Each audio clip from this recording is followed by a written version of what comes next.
Concern is also growing for doctors and nurses working tirelessly to help COVID-19 patients and contracting the virus themselves at an alarming rate. 140 employees at one hospital alone, the Brigham and Women's in Boston, testing positive. Matt Gutman has much more on that story this morning. Good morning, Matt.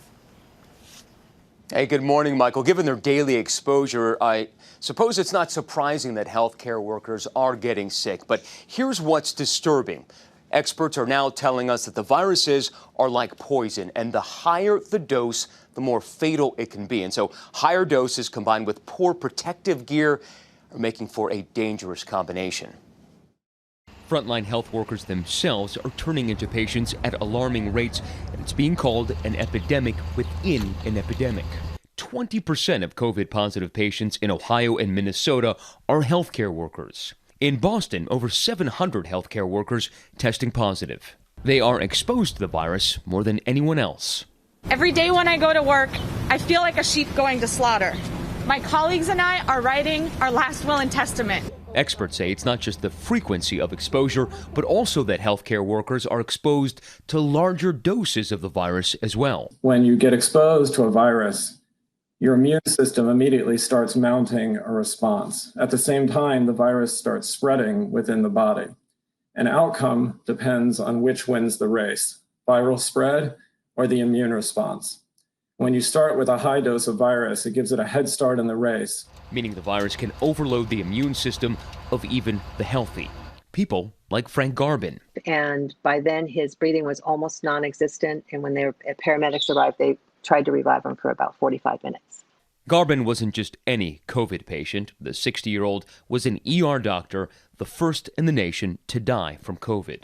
His best friend, Deborah Lyons, on the phone when he passed. And he also knew exactly when he got it. He knew it was those 4 shifts that he had to use the same mask. He knew it. What do we want? PPE! Shortages in protective gear triggering protests in California and Kansas City. Nate is a nurse in New Orleans. What are the biggest shortages you're seeing on the day-to-day? I think we're short gowns, obviously the disposable isolation gowns, the N95 mask. We're using masks for 5 to 7 shifts generally. Reusing the same masks over and over.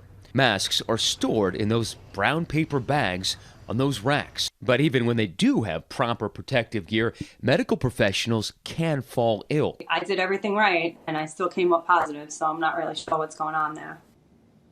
Yet still doctors and nurses are turning up every day. And despite all of that danger, volunteers are now turning out in droves. In California, New York, Colorado, over 120,000 retirees or people in other areas of medicine have volunteered despite all of that danger to join the fight against COVID-19. Michael. Yeah, all heroes on the front line. Hi, everyone. George Stephanopoulos here. Thanks for checking out the ABC News YouTube channel. If you'd like to get more videos, show highlights, and watch live event coverage, click on the right over here to subscribe to our channel. And don't forget to download the ABC News app for breaking news alerts. Thanks for watching.